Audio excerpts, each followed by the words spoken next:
Bom, meninos, na nossa aula de hoje, nós vamos trabalhar sobre a geopolítica da América e da África. Na nossa terceira aula sobre esse assunto, nós vamos trabalhar sobre os principais conflitos geopolíticos no continente americano e africano. Vamos lá? A velha ordem mundial. A velha ordem se caracteriza a antiga ordem que se caracterizou pela Guerra Fria, a oposição entre Estados Unidos e a União Soviética, e consequente bipolaridade mundial, em que as duas potências disputavam o espaço mundial e os dividiam em blocos antagônicos, regidos por sistemas socioeconômicos também opostos, capitalismo e socialismo. Ao final da guerra, divisão dos países em três mundos. Primeiro mundo, capitalista desenvolvidos, potência líder, Estados Unidos. Segundo mundo, bloco socialista, potência líder, a União Soviética. E terceiro mundo, os países capitalistas subdesenvolvidos. A nova ordem geopolítica mundial é uma forma explicativa utilizada para melhor compreender as transformações socioeconômicas e geopolíticas que ocorreram no mundo. Corresponde às relações de poder entre os países, a correlação de forças entre eles no plano mundial. Essa ordem define qual é ou quais são as grandes potências e suas áreas de influência em determinado momento histórico, quais são as disputas ou conflitos que ocorrem no âmbito político, militar, ideológico, econômico e etc. Segundo alguns autores, uma ordem geopolítica mundial se caracteriza por uma situação provisória de equilíbrio e forças entre os países e é definida pela atuação de uma potência mundial de destaque no poder, ordem unipolar ou monopolar, duas potências, ordem bipolar, ou várias potências, ordem multipolar. Essa ordem geopolítica mostra o desenvolvimento de um novo conflito, não de armas, mas sim algo mais organizado e que gera mais lucro. A nova ordem mundial expressa a partir de 1990, com a formação de vários blocos de poder econômico mundial, os blocos econômicos.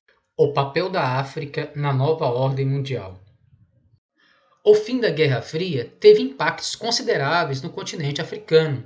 Os desafios geopolíticos e socioeconômicos dos países da África estão fortemente relacionados ao histórico colonial e à recente descolonização do continente, que ocorreu em meio à disputa entre os blocos capitalista e comunista na segunda metade do século XX. No entanto, a estabilização política e a consolidação de regimes mais democráticos parece ser uma tendência em boa parte dos países africanos nas últimas 2 décadas. De fato, atualmente, as guerras civis e conflitos em curso na África são menos numerosos. Uma das maiores turbulências geopolíticas ocorridas na África no século XXI foi o conjunto de protestos populares que tomaram diversos países do norte do continente e do Oriente Médio em 2010 e 2011, conhecido como Primavera Árabe. A Primavera Árabe teve início em 2010 na Tunísia, localizada ao norte do continente africano. Naquele ano, um jovem tunisiano, revoltado com sua situação financeira, ateou fogo em seu próprio corpo, como forma de protesto. Esses protestos se espalharam pelo país, fazendo com que 10 dias depois o presidente Zine El Abidine Ben Ali fosse deposto. O povo da Tunísia já não concordava mais com a política do governo do presidente, uma vez que ele estava no poder desde novembro de 1987 e nada havia feito para melhorar a qualidade de vida da população, seja estimulando a criação de empregos ou melhorando o acesso à saúde e à educação. Os protestos se espalharam pelo Egito e Líbia, que tiveram seus líderes Hosni Mubarak e Muammar Gaddafi derrubados. Enquanto o egípcio se viu forçado a renunciar para ser julgado e preso, o líbio foi morto em uma insurreição popular após governar ditatorialmente por 42 anos. O governo que ascendeu pelo voto no Egito foi derrubado por um golpe militar que restaurou um regime autoritário no país em 2013, ainda que mantendo o sistema eleitoral, enquanto a Líbia se vê, desde então, em uma intensa guerra civil. No sul do continente, o fim do regime do apartheid na África do Sul, controverso e oficialmente condenado no plano internacional, teve forte influência sobre as perspectivas futuras para a região. O país, que desempenhava importante papel no contexto de bipolarização, representando interesses alinhados ao bloco capitalista, agora tinha um caminho mais democrático internamente e do ponto de vista internacional. Via-se finalmente livre do isolamento que enfrentava na década de 1980, diante da indignação da opinião pública internacional por conta das arbitrariedades do regime segregacionista. Com isso, as pressões internacionais pela liberdade de Nelson Mandela, importante líder que representava os interesses da população negra, se tornou inevitável.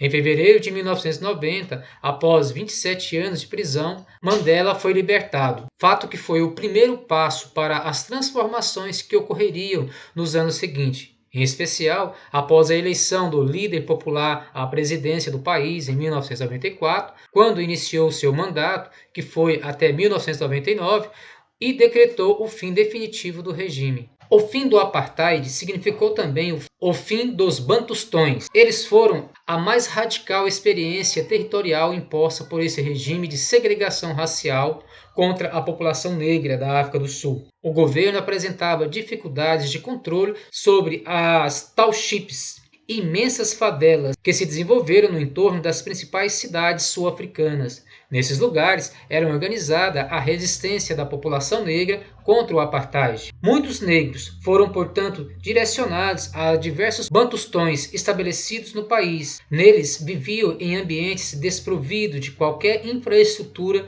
distribuído de acordo com a etnia. Lá serviriam como reserva de mão de obra para grandes fazendas dos Afrikanders. Principais conflitos geopolíticos nos continentes americano e africano. Apesar de apresentarem um contexto geopolítico muito mais tranquilo na atualidade do que na maior parte do século XX, a América e a África ainda contam com diversos espaços de tensões e algumas zonas onde ocorrem conflitos armados. América, separatismo no Quebec. O movimento pela independência do Quebec refere-se ao estatuto histórico e à situação atual dos movimentos políticos múltiplos e multilaterais que visam a soberania da província canadense do Quebec. Cerca de 80% da população do Quebec é descendente de franceses. A população do Quebec é em sua maioria católica, ao contrário do resto do país, em que a população em sua maioria é protestante e utiliza o idioma inglês. Outra forte característica é a arquitetura, que é muito influenciada pelo estilo francês. No Quebec, há uma grande concentração de franceses, já que, por consequência da rivalidade entre franceses e ingleses, as tendências separatistas sempre estiveram presentes na história do Canadá. Em 1969, ocorreu o reconhecimento e a oficialização da língua francesa no Quebec. 11 anos depois, ocorreu um plebiscito para ocorrer o separatismo do Quebec. Porém, a maioria da população votou contra. Em 1987, os separatistas conseguiram ter maior autonomia sobre a política e a economia da província. Assim, os franco-canadenses do Quebec acabaram formando uma forte identidade nacional, que para alguns rivaliza com o que predomina no restante do país. O Canadá é um país multiétnico, com centenas de povos indígenas. É oficialmente um país binacional e bilíngue, e não se verificam diferenças socioeconômicas expressivas entre o Quebec e as regiões anglo-canadenses do restante do país. Tensões na fronteira sul dos Estados Unidos. A fronteira que separa o México dos Estados Unidos é conhecida pela grande presença de grupos migratórios ilegais, a maioria formada por mexicanos que se deslocam em direção ao norte em busca de melhores condições de vida. Por esse motivo, os Estados Unidos resolveram construir, a partir de 1994, um muro entre os dois países e dificultar o processo de entrada de imigrantes oriundos do sul do país. Essa construção é popularmente conhecida como Muro do México ou Muro México-Estados Unidos. A construção do Muro do México por parte dos Estados Unidos representa, em termos, uma contradição. Isso porque o início de sua construção ocorreu no mesmo ano da consolidação do NAFTA, um bloco econômico que, apesar de ser meramente comercial, teria a função de propiciar uma maior integração entre os países membros.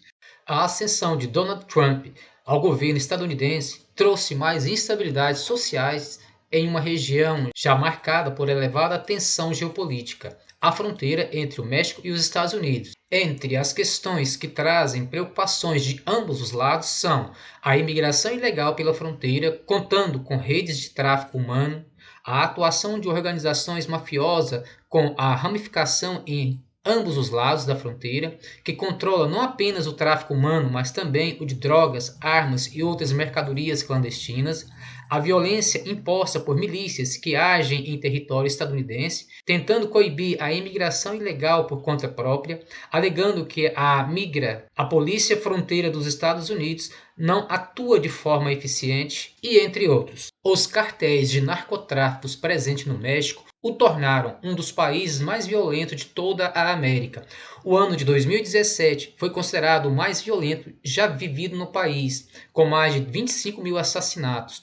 No primeiro trimestre de 2018, as estatísticas já tinham subido quase 20% em relação ao mesmo período do ano anterior. A cidade do norte do país, na fronteira com os Estados Unidos, estão entre as mais violentas. Apesar disso, a migração de mexicanos nas últimas décadas tem reduzido, e o maior contingente que atravessa a fronteira é proveniente principalmente da Guatemala, de El Salvador, de Honduras e, mais recentemente, da Nicarágua. No lado estadunidense, o endurecimento da política migratória desde o início do governo de Donald Trump, além de tensões diplomáticas com o governo mexicano, tem produzido situações ligadas à violência dos direitos humanos. Trump já declarou que o México deveria pagar os custos da construção do muro, que prometeu construir em toda a fronteira, o que enfrentaria forte oposição da população e do governo mexicano.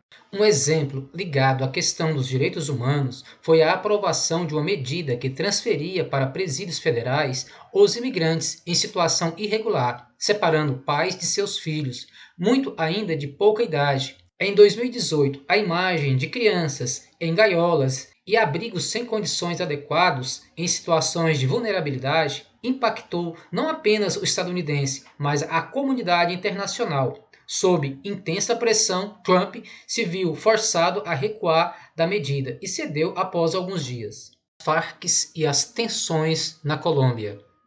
As Forças Armadas Revolucionárias da Colômbia, conhecido como Exército do Povo, foi uma organização paramilitar de inspiração comunista, autoproclamada guerrilha revolucionária marxista-leninista, que operava mediante táticas de guerrilha, lutaram pela implantação do socialismo na Colômbia. Esse grupo guerrilheiro era financiado por atividades ilegais, como narcotráfico, e contava com uma rede internacional de abastecimento de armas. O declínio de seu poderio, que no auge chegou a abranger um terço do território colombiano, abriu oportunidade para o fim do conflito. Apesar de ser um marco histórico, não deve ser visto como o fim dos problemas sociopolíticos internos da Colômbia. Alguns desafios ainda precisam ser vencidos para que o país efetivamente se pacifique. O primeiro deles refere-se às questões relativas aos julgamentos, punições ou eventuais anistias aos crimes praticados, seja por guerrilheiros, soldados, seja por paramilitares, durante a longa guerra. Ainda não há consenso sobre qual será o caminho a ser seguido e como cada caso será conduzido. O país também tem debatido a questão da reintegração de ex-guerrilheiros às suas famílias e sociedade civil colombianas, bem como o sistema político regular do país. Trata-se de pessoas que viveram por décadas à margem dos canais habituais da cidadania, trabalho e moradia vigentes no país. Outra questão relevante relaciona-se ao fato de que as Farc não era a única organização envolvida na Guerra Civil Colombiana. Depois do acordo com essa organização, avançam os diálogos entre os governos e o ELN, Exército de Libertação Nacional, segunda maior milícia envolvida no conflito. Enfim, a Colômbia ainda enfrenta muitos desafios antes de ser possível afirmar efetivamente que o mais longo conflito da América de fato tenha acabado. Bom, pessoal, ficamos por aqui, então até a nossa próxima aula.